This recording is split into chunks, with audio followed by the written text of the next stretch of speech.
name of God and with his blessing, we begin the episode. This episode is a true story that actually happened. A disclaimer. Character names have been changed and replaced with others, as this is considered a sensitive issue out of consideration for the individuals involved in the experience, since the protagonists, both women and men, are still alive to this day. Let's start today's episode and say, in the name of God.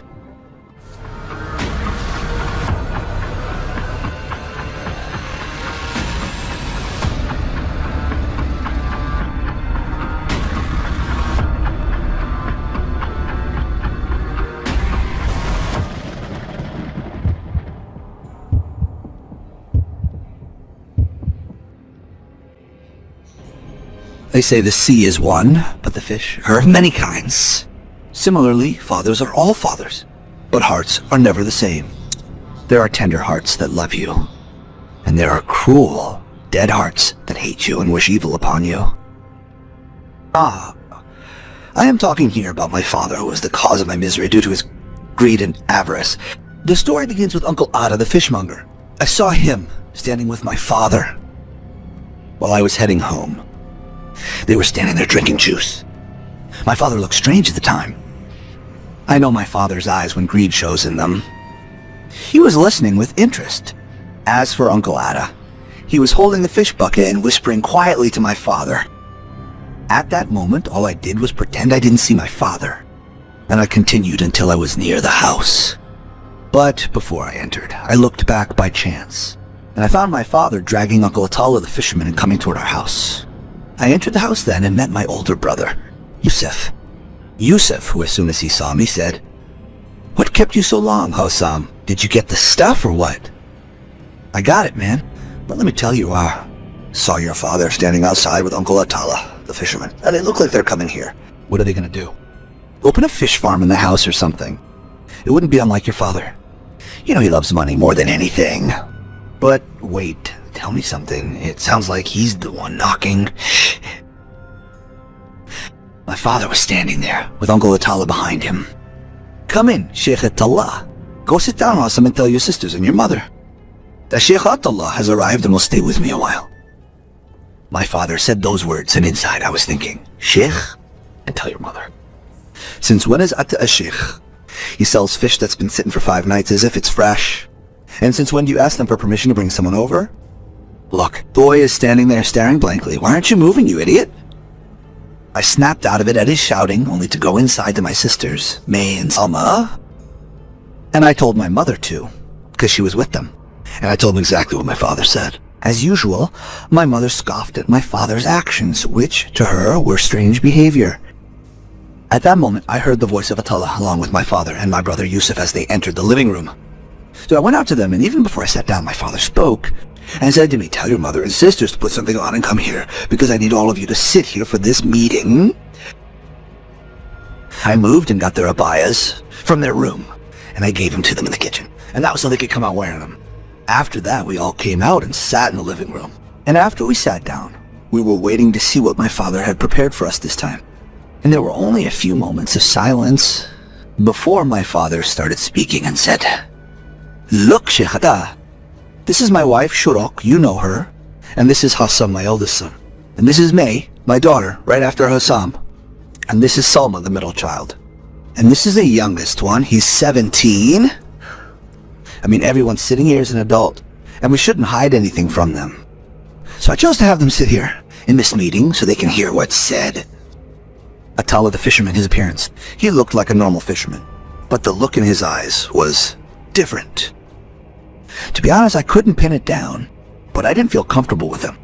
Before any of us could speak, Atala said, "Idris, my brother, for the sake of the bread and salt between us, I talked to Mosleh once again, so that he gives us that piece of land with the artifacts under it. But you know Mosleh, he's greedy, a son of a greedy man. And that's why Haji suggested a solution to me. Of course you know the story of the 3 acres of water in the Nile, and that those 3 acres are in your name, and the fishing license for them is yours. And you have a fisherman working for you named Shaban, and that Shaban catches fish for you and sells them. So Maslach will take the 3 acres in exchange for that land. My mother replied at that moment and said, "My misfortune! What artifacts and what water are you throwing away?" "No, Idris, not me." My father interrupted her speech and said, "Did anyone tell you to open your mouth? I swear if you speak again, you're divorced, Sharuk." My father finished his sentence, so my mother stayed silent and kept her mouth shut. But my father didn't stay silent. He replied to Atullah and said, "Yes, but that's a lot, Sheikh Atullah. Those 3 acres are my inheritance from my late father. May God have mercy on him. So it's hard for me to give them up." Atullah replied to him after a sigh and said, "Okay, but listen, Idris, half of those 3 acres will belong to Maslacha, and your father, may God forgive him, is the one who tricked Masla's father from the beginning. So the fault is on your father from the start. Don't take it the wrong way. And besides, my dear, what will come out from under your house here and from under the ground? It's millions, my dear ones. I mean, you will be compensated and then some." At that moment, my brother Yusuf stood up, and he yelled at Atullah, "Wait, uncle, I want to understand something. Where are your eyes looking while you're talking? Where are your eyes darting to before I come and gouge them out for you?" I noticed that throughout his speech, Atallah's eyes were fixed on my sister May, and he was looking at her with a lustful gaze, and honestly, I didn't have the guts to speak up. But my father laughed and replied to my brother and said, "Sit down, Yusuf. This meeting is not just an agreement, it's a formal viewing. Also, your uncle Attallah intends to marry your sister May." At that moment, May stood up from her place, shocked by my father's words. "What are you saying, father?" "I am engaged to Jabir, and even if I weren't, would you accept that I met? As for your fiancé, whom you're talking about, I spoke to him and told him that everything is fate and destiny. As for you, who told you to do that? Who told you I don't want him? I want him and I choose him. Why do you act on your own? And who do you think you are to do this to us?" At that moment, my father stood up. He was about to move to hit May, but my brother Yusuf and my mother stood in his way. And what happened next was a surprise to all of us. Attallah stood up. He took a switchblade out of his pocket. He opened it and handed it to my father. Then my father started waving the blade around. He even wanted to hurt my brother Yusuf. But my mother didn't stay quiet. She was screaming. May and Salma were screaming, too. As for Yusuf, he was standing in front of my father, not knowing what to do. Should he hit the man who was supposed to be his father? Or should he let him hurt him? Or what should he do? I was standing in the middle of it all, helpless and powerless. I had nothing I could do. But I suspected at that moment that my father wasn't himself. Yes, my father is short-tempered, reckless, and his tongue is sharp and selfish, and he loves money. And he has all those faults. But it wouldn't reach the point of him doing this. While I was thinking this, my brother Yusuf seemed to be thinking the same thing. He spoke to him and said, "Father, what's happening to you? Did this man give you something to drink?" My father was waving the blade, unaware of what he was doing. His body was heavy, and he was moving the blade slowly. All this time, Yusuf was holding his face and shaking him, hoping that he would wake up. But my father had entered a very strange and terrifying state. He kept mumbling and swearing, and waving the blade around. As for Attallah, he was standing there smiling, doing nothing at all. Yusuf would look at Attallah, asking him bluntly about my father's condition, then look at my father until suddenly my father fell to the ground. His body kept twitching violently until white foam came out of his mouth. His body went limp and calmed down completely, at which point my mother and sisters gathered around him. Islil and Yusuf ran to Attallah and grabbed his clothes. I was shouting at Attallah just out of desperation. I had nothing else to do. Even though my brother was pulling on Attallah hard, he remained smiling, as if nothing was happening. With complete coldness, he turned his head to look at my mother and sisters. He watched them as they checked on my father. He spoke to them and said, "Don't worry, he will get up. He'll be fine." At that moment, my brother punched him in the face and told him, "You better speak and say what's wrong with my father. I'll bury you right here." Attallah laughed and said to him,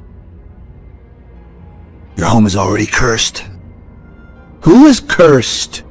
"I swear to God, I'll tie you up and lock you in here, and no one will even know where you are."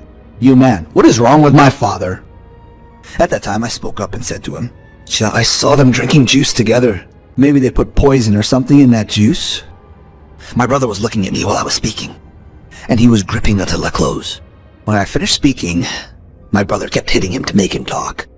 But suddenly his eyes rolled back from someone who didn't care about anything to someone terrified of the beating he was receiving. Enough, I swear to God I'll talk. Enough. Speak before I kill you. Yusef, I have nothing to do with any of this. Muslik is the one who pushed me against your father and made me do what I did. And he is the one who gave me the 2 bottles of juice. And he is also the one he also told me that your father wouldn't refuse. When he said that, Yusuf replied to him and said, "And why would my father refuse? And why would Muslik even do that, father? Muslik is an evil man. The whole town thinks he's a sheikh, but he's neither a sheikh nor anything. He loves Djinn more than his own mother. And honestly, your father stole Muslik's share of the 3 acres. So Muslik took advantage of the fact that your father is greedy, and he started letting him know through several people that the house we are in has artifacts underneath it. And there is other land that also has artifacts underneath it. And all of this was so Muslik could get the 3 acres back." At that moment, I replied to him and said, "But I heard you a while ago saying that Muslik is entitled to 1.5 acres. Why are you saying now that all 3 acres are his? I didn't say the 3 acres belong to Muslik, but Muslik will only take his 1.5 acres.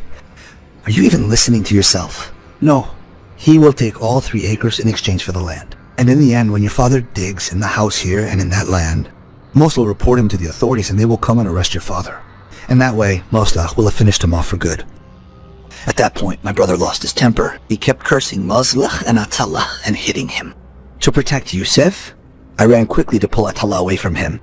And when I pulled him out of his hands, I asked him then, "What was in the juice bottle?" He replied while struggling to breathe from the beating, "It was cursed magic. Muslik wants to drive your father crazy with magic, and drive you all crazy with him. Whether you save your father or not, but it's a real shame. I really wanted to see May, your sister, as my wife." At that moment, my brother screamed in his face and hit him more than once. And honestly, I also kept hitting him until Attila just went quiet. He died in our hands. And here my brother and I and all of us, we all just stood there, standing in front of Attila, who was lying on the ground, his face covered in blood. We didn't know what to do, nor did we even know how to handle this disaster we were put in. We stayed like that until my mother broke the silence and said, Oh, what a dark and miserable day for me and for your offspring, Sharak. Look what you've done. Look what you've..." After that, she moved and started hitting us and screaming until my brother yelled at her and said, "What? Whoa, Mom. What did you want us to do? I have enough on my plate. It's all because of your husband. He is the reason for everything that happened." With his words, I replied to him and told him to drop what he was talking about for now. We need to see what we're gonna do. At that moment, my sister Salma fainted. So we rushed to her. We kept trying to revive her, but she wouldn't wake up. In the midst of all this, the doorbell rang. We all stood there, frozen. We didn't know exactly what to do. And the bell kept ringing in an annoying way. We were all stressed until my brother moved and asked me to help him. We carried Attala's body and took it into the kitchen. My mother and me took Salma and my father to the bedroom. All this time, whoever was at the door didn't stop ringing. But after everything was settled, Yusuf looked at me and told me to go open the door. And the important thing is that no one comes in here no matter what happens. Go on, move. I moved to open the door, and when I opened it, I found Uncle Farag, our neighbor. What is it, Uncle Farag? Why are you ringing the bell like that, my son? I heard your mother's voice and your brother shouting, so I was afraid something happened to you. Is everything okay, my son? No, there is nothing. Thank you, Uncle Farag, my son. Or is there something you're hiding from me? Is your father okay? No, there is nothing, Uncle. There is no God but God. What could it possibly be? I'm the one asking you what, my son. And why are you talking to me like that? Come on, Uncle Farag. What do you want now? What would I want from you, you little brat? Go to hell. I have a word with your father. When I see him... He slammed the door in my face and I went inside. And as soon as I entered, I heard my father's mobile ringing. And with its ring, I found my brother coming out of the kitchen and my mother and May coming out of the bedroom. And they were asking me about who was knocking.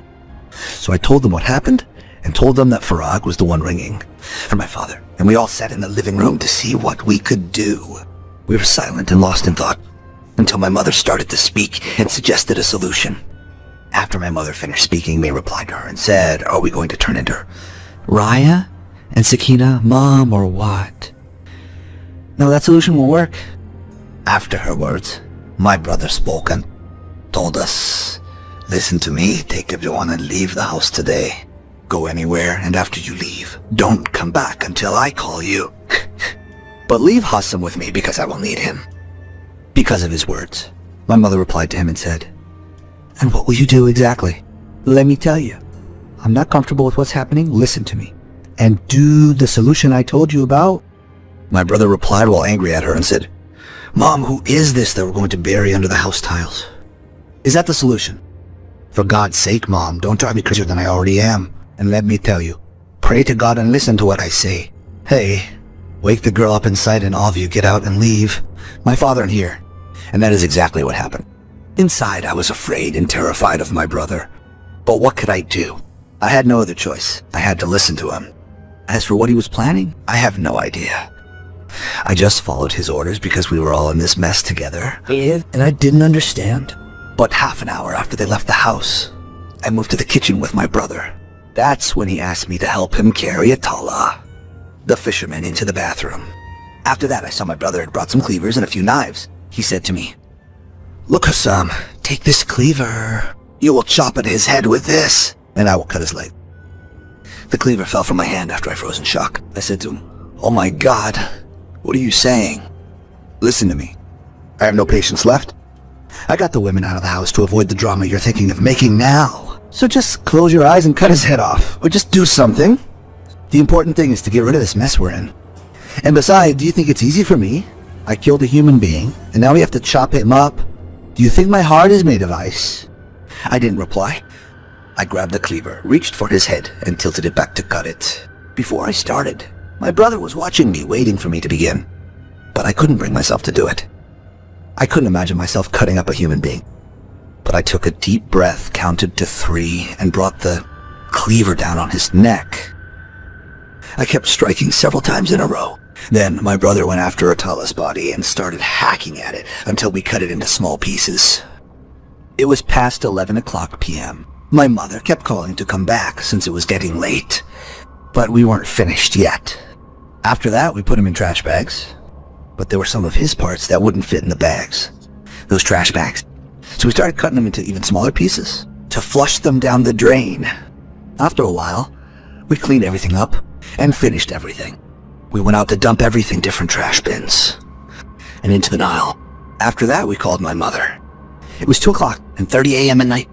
After our call, she came home around 3 or a little after. When she returned, she kept asking once and twice, but none of us gave her a straight answer. My brother and I had agreed that no one would say anything so that if we were caught, they would stay completely out of the matter. But in the middle of our conversation, we heard a rustling sound in the room where my father was sleeping. We moved toward the room and turned on the light, only to find my father crouching on the floor, holding a doll and eating its hair, swallowing it. As soon as he saw us, he tilted his head calmly. It was a terrifying sight. His face was tense, like all the nerves in his body were about to explode. The veins in his face were bulging black. Then my father spoke in a voice that could never be human. He spoke and said, "I will keep ruling you, Saviblis, Idris, Shrush, knows what your children did." After my father said that sentence, he went silent for a while. His body was convulsing and he kept hitting his head. Amidst his actions, none of us could even get near him, except for Yusuf. Every time he got close to him, he would punch him in the face. Despite Yusuf's attempts, my father spoke and said to my mother, "Your trick struck. They cut up the man and dumped him in the trash, but I will expose them and drive Idris crazy for you." He said that, my father started convulsing more. He would get up and sit down on the floor. He was slamming his body into the floor in a very rough way. He was tearing at his hair and his clothes. It was absolutely terrifying, until my mother ran quickly to the television and turned on a Quran channel. And that was the signal. My father began to move toward us, one after the other, and started beating us. No one could catch him because of how fast he was running.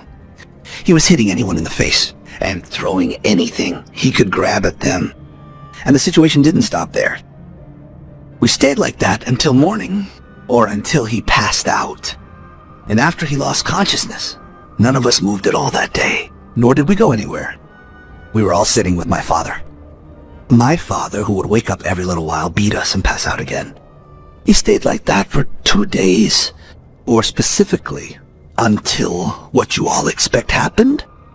After those 2 days, the door was broken down on us, and who entered were the policemen. They came in and arrested us all, even my father. And what we learned from the police was that a small boat was traveling in the Nile, reaching the other bank. That boat hit a trash bag. When they opened the bag, they found some parts of Attila. When the forces narrowed the search circle, they found the remaining parts in the dumps, and they knew those parts belonged to Attila. After routine investigations, the police were at our house. In the end, what happened is that Salma, my sister, confessed to everything, and I was sent to juvenile detention, and my brother Yusuf is waiting for his sentence. My mother and sister were released. As for my father, he is now locked up in a mental hospital. And that is all that happened. And because of it, my life has changed. Or more accurately, my life is ruined. And with that, today's episode and story have come to an end. You have the right, my friend, to believe or disbelieve all or part of the episode. For this story is a true story that actually happened. But as we mentioned at the beginning, some names were changed. Because these individuals are still alive to this moment. I thank the writer Abdel Rahman Abdel Nasser for writing the episode in the creative way you just heard. I also thank the writer Mohammed Shaban for preparing all the episodes of the General Horror program. And I thank you all very much. If you are new to the channel, please don't forget to subscribe and turn on the notification bell to receive all our latest updates. And if you are one of those who would like to support me, please don't forget to like, comment, and share. Thank you very much. You've been with Muhammad Wiley and the General of Horror program.